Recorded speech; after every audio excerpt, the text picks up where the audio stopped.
All right, heading back to, of course, Sandton, where my partner in news, Gareth Edwards, is standing by. We're talking bus rapid transport systems in Johannesburg, which have been around for almost a decade, but they were meant to, of course, transform the public transport system with better capacity and reliability. But there are challenges, which the MEC, Gareth, also admitted to. Infrastructure issues, deadlines, timelines, which have been met. The DA also criticizing, government around that underspend of over 700 million rand. So there's a lot going on in that picture we're seeing, of course, behind you, of those BRT systems not working. Yeah, absolutely. Timza, welcome back to Catherine Street in Sandton. Hello, everyone. I'll take you through what the MEC and I spoke about a little bit earlier. Tumelo just touching on a number of the issues that we discussed. But I'll tell you why I'm going to do that, because very kindly, I've got Emily and Francina, who are just coming off night shift. They've agreed to just stop and talk to me very quickly. And you've just come off of work. You're now making your way back home, which is where? Good morning. Morning. My name is Emily. We are from Swag. We are going to Alexander. And tell me about the Rea Vaya, because you were saying you've been waiting how long for this? It's been a long time that the Rea Vaya is not operating. We don't know what's the problem.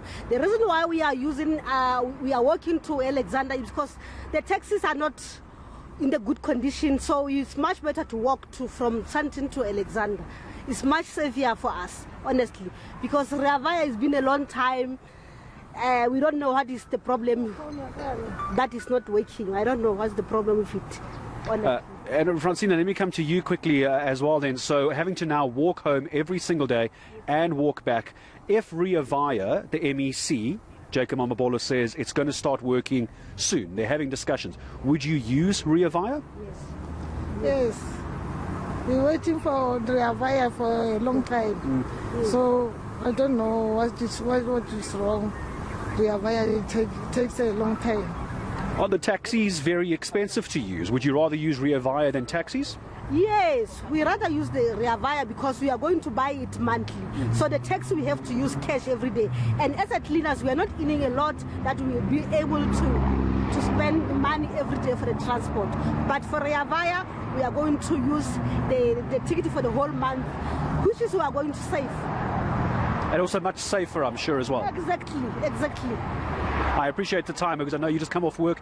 Ladies, thank you very much indeed for joining us on eNCA. Emily and Francina joining us. They're going to grab their packets. Off they go home after a long night shift, Tumelo. And this is the issue as well, is that people rely on this to try and get to work safely, because people don't want to be carrying cash. You'll remember as well, all those years ago, one of the reasons people enjoyed Rea Vaya so much is you're not carrying cash on you. So it's a security issue, which doesn't seem to be a problem with Rea Vaya. You get a card, you load on money every single month. But as you can see behind us here on Catherine Street, it's all looking very new. It's all looking very neat. Rea Vaya, we move. Joburg, the signs have barely been used. The lights are never on. You can see that there's new balustrades outside as well, but it's been completely ring-fenced. I couldn't even get in. I tried to sneak my way in there. There's no security that I could see either. So this is the issue. It could work. It should work. People want it to work. The problem is, why isn't it? So you were mentioning the MEC, Jacob Mamabolo, saying there's lots of engagements and consultations that have to take place. He's promised to come back to us by the end of June. Those meetings and consultations should wrap up by the middle of June, and he has promised to come back to us here on the SA Morning and give us some feedback. But we'll go back to Tumelo a little bit later. In the meantime, here's Nandi Shah.